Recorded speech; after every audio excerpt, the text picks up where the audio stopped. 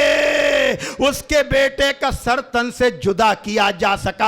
چکا، عجب نہیں کٹی ہوئی گردن پہ اپنے لبوں کو رکھ دیا ہو۔ ہاں آزادارو، جناب رباب سلام مادر بے شیر کو بھی سب کا سلام۔ عجیب وقت ہے، کیا دیں تسلیوں کا پیام، نہ اس طرح کوئی کھیتی ہری بھری اجڑی، تمہاری مانگ بھی اجڑی، تمہاری گود بھی اجڑی۔ ہاں آزادارو، یہ ہیں جناب رباب۔ ہاں آزادارو، لیکن ایک مرتبہ جناب زینب نے سارے بچوں کو اپنے پاس جمع کیا، لیکن جب شمار کیا دیکھا سب تو ہیں لیکن سکینہ نہیں ہے۔ جزاکم ربکم، سب تو ہیں لیکن سکینہ نہیں ہے۔ کہا بہن کل کی بات تھی، خیمے آباد تھے لیکن آج ہم اجڑ گئے ہیں، اور وہ سکینہ جسے میرا بھائی مجھے سپرد کر کے گیا تھا وہ بھی مجھے نظر نہیں آ رہی ہے۔ ایک مرتبہ ام کلثوم کو لیا، ترائی کے کنارے آئیں، کہا عباس سکینہ تو نظر نہیں آئی، کوئی جواب نہیں آیا۔ ایک مرتبہ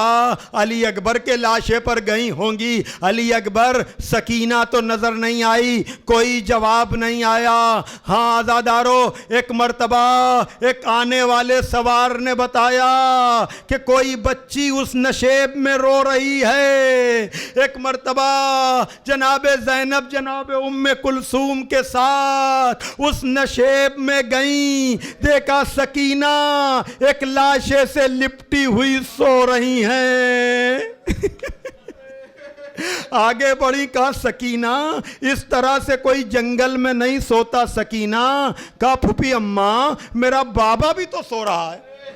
میرا بابا بھی تو سو رہا ہے۔ کہا سکینہ تم نے کیسے پہچانا کہ یہ تمہارے بابا کا لاشا ہے؟ اس لیے کہ کسی بھی جسم کو دو طرح سے پہچانا جاتا ہے، یا اس کے سر کے ذریعے پہچانا جاتا ہے یا اس کے لباس کے ذریعے پہچانا جاتا ہے۔ جسم بے لباس ہے اور بدن پہ سر نہیں ہے۔ کہا پھوپھی اماں آپ تو جانتی ہیں کہ مجھے بابا کے سینے پر نیند آتی ہے، جب مجھے نیند آئی مجھے بابا کا سینہ یاد آیا تو میں مقتل کی طرف بابا بابا کرتی ہوئی آئی۔ اس لاش بے سر سے آواز آئی الیہ الیہ سکینہ الیہ۔ ہاں آزادارو، ایک مرتبہ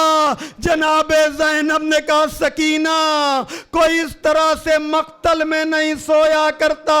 کہا پھوپھی اماں میرا بابا بھی تو سو رہا ہے۔ ہاں آزادارو، سکینہ کو تو لے آئیں، لیکن اسی درمیان جناب زینب کو دو لاشیں بھی اٹھانے پڑے۔ ایک مرتبہ ایک لاشے کو جناب زینب نے اٹھایا، ایک لاشے کو جناب ام کلثوم نے اٹھایا، اور نشیب کا رخ کر کے کہا کہ بھیا پورے دن آپ لاشیں اٹھاتے رہے لیکن اب رات کے سناٹے میں زینب کو بھی لاشیں اٹھانا پڑ رہے ہیں۔ واہ حسینہ واہ مظلومہ۔ باد حسین آتی تھی، رہے رہے کہ یہ صدا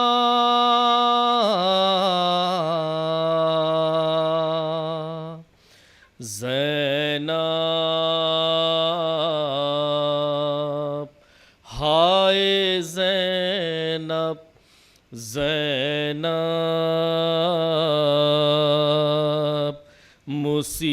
مصیبتوں میں گھری ہے، دعا کرو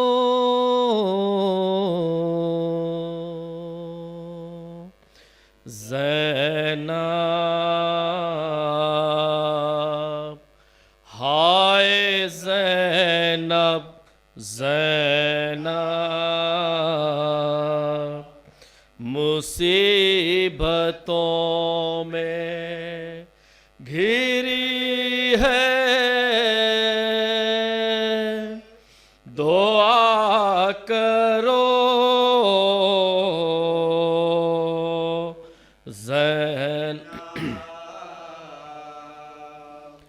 ہائے زین یا رب نہ اس طرح کوئی مجبور ہو بہن بھائی کو اپنے دے نہ سکے ہائے جو کفن ایسا کسی کو دن نہ دکھا اے میرے خدا زینب زینب مصیبتوں میں دعا کرو زینب بچوں خدا کے واسطے اتنی مدد کرو ایک ایک مٹھی خاک کی لاشوں پہ ڈال دو مجبور ایک بہن کی ہے تم سے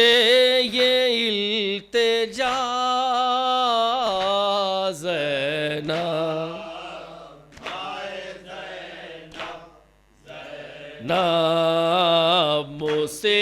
مصیبتوں میں گھرے ہے دعا کرو زینب خیموں کے سمت بڑھتے لئی نو سے کیا کہوں ہائے غش میں ہے میرا سید سجاد کیا کروں کس کو پکاروں بہر مدد وا مصیبت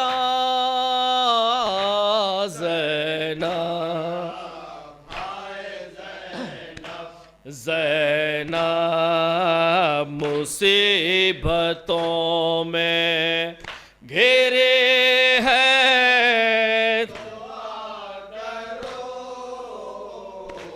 زینب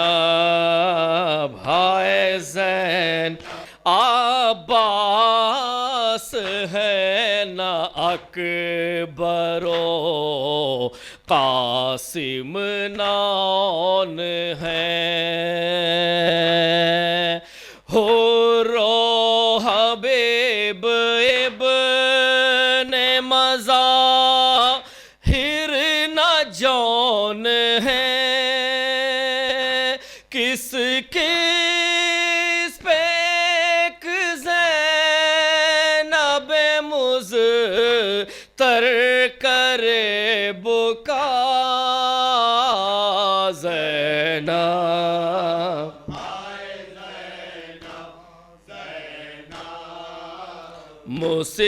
مصیبتوں میں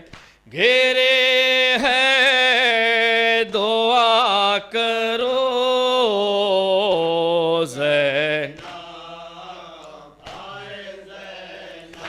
مردوں میں صرف ایک ہے بیمار و ناتواں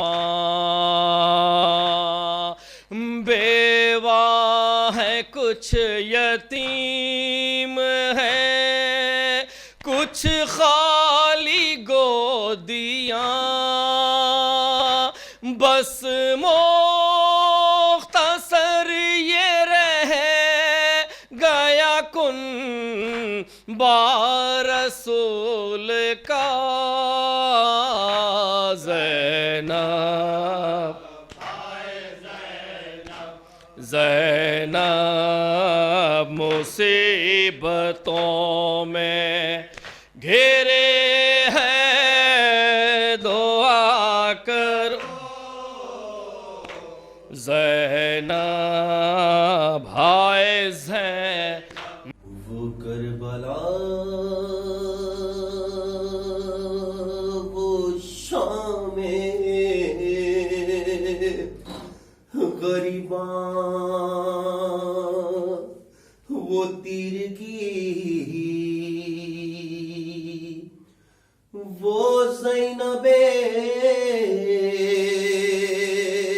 حزین وہ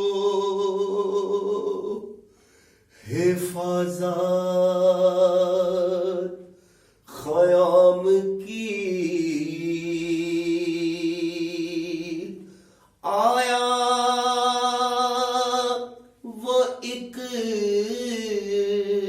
سوار قریب خیام شاہ بیٹی علی کی غیظ میں سوئے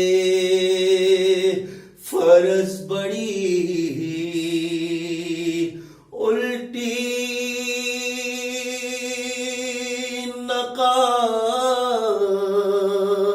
نقاب چہرے سے اپنی سوارنے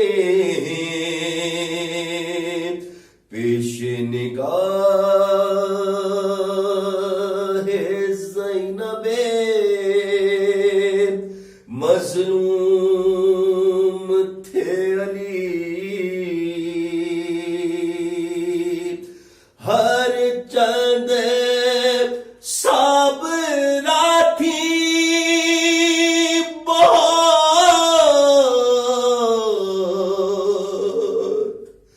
بیت فاطمہ بے ساختہ لبوں پہ فریاد آ گئی زینب نے کہا باپ کے قدموں سے لپٹ گئے اب آئے ہو بابا جب لٹ گیا پردیس میں اماں کا بھرا گر ہائے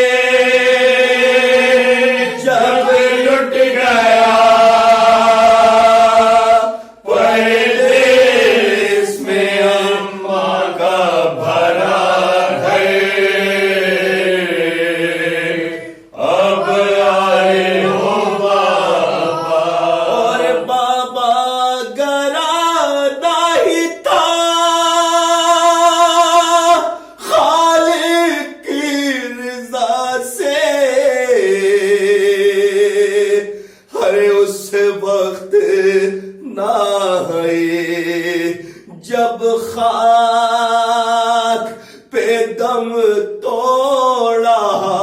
تھا میرا اکبر ہائے جب خاک پہ دم توڑا تھا میرا اکبر اب آئے ہو بابا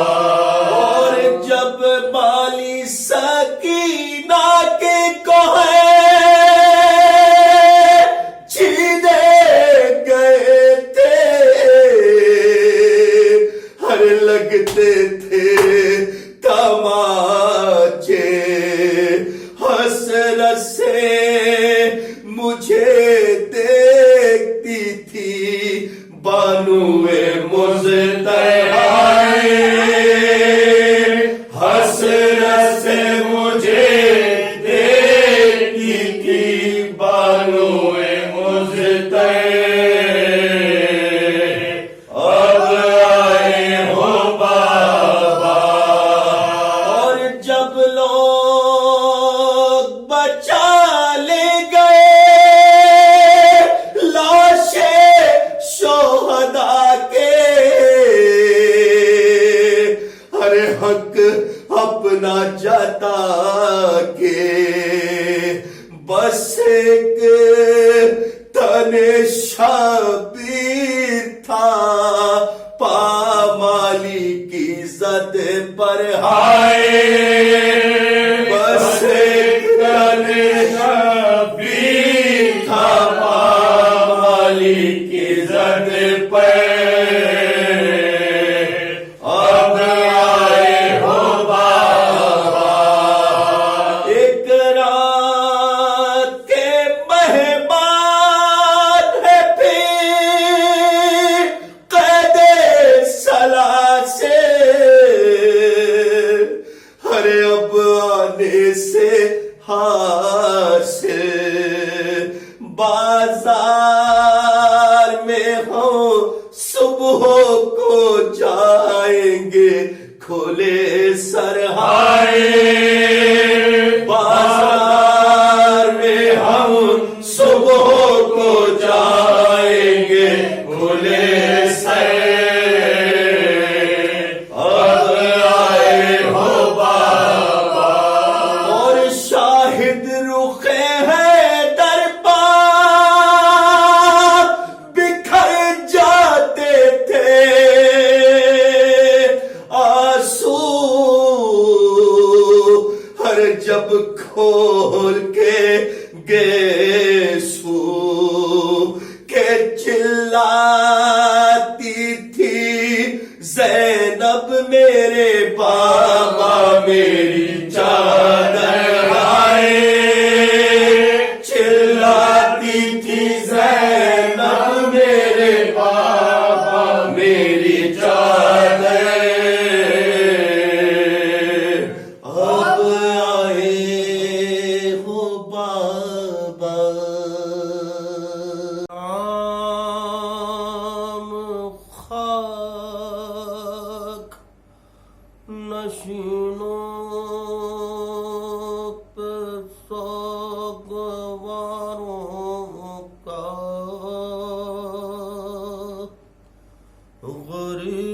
غریب دیتے ہیں پرسا تمہارے پیاروں کا،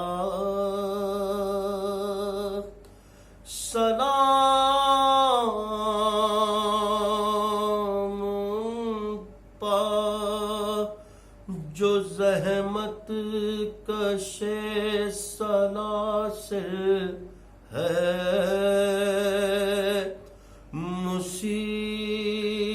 مصیبتوں میں امامت کی پہلی منزل ہے،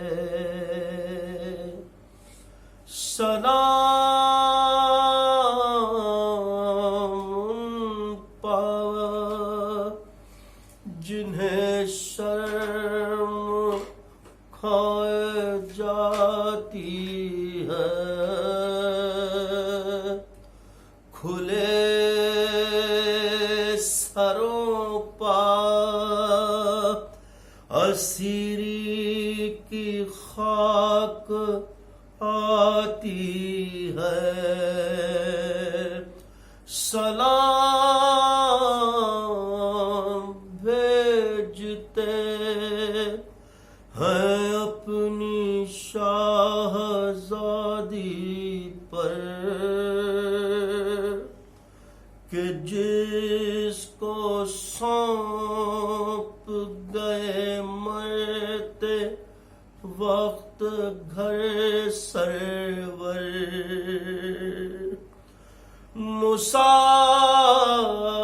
مسافرت نے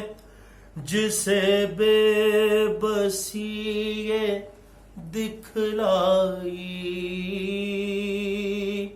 نثار کر دیے بیٹے نہ بچ سکا بھائی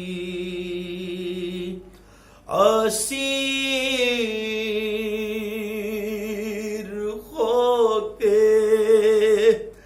جسے شامیوں کے نرغے میں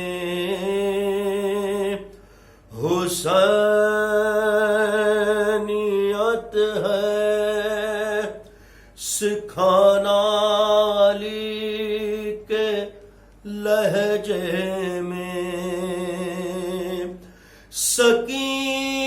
سکینہ بی بی تمہارے غلام حاضر ہے بجھے جو پیاس تو اشکوں کے جام حاضر ہے زمین گرم یتیمی کی سقیاں بی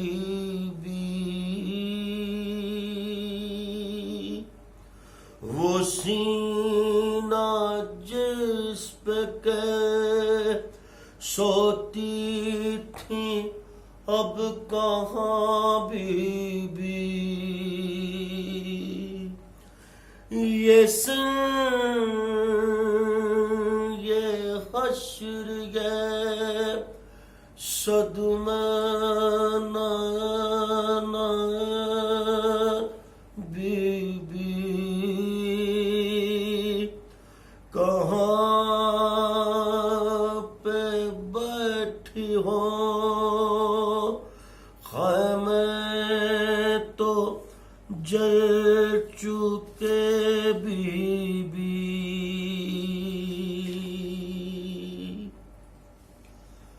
ابھی کلیج کی ابھی کلیج میں ایک آگ سی لگی ہوگی ابھی تو گود کی گرمی نہ کم ہوگی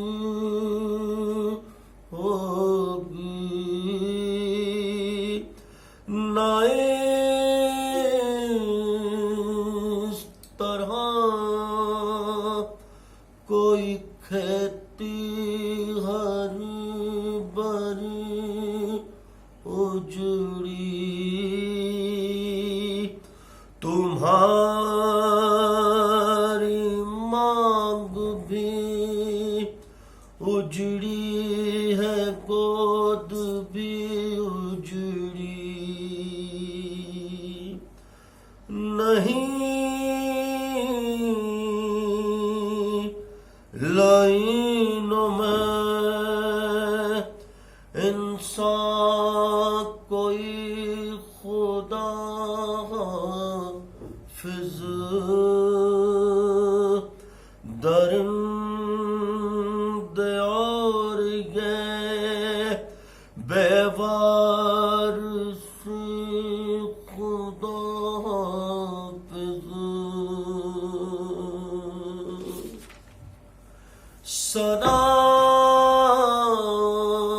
سلام محسن اسلام خستہ تن لاشوں سلام تم پر شہیدوں کے بے کفن لاشوں بچے تو اگلے برس ہم ہیں اور یہ غم پھر ہے جو چل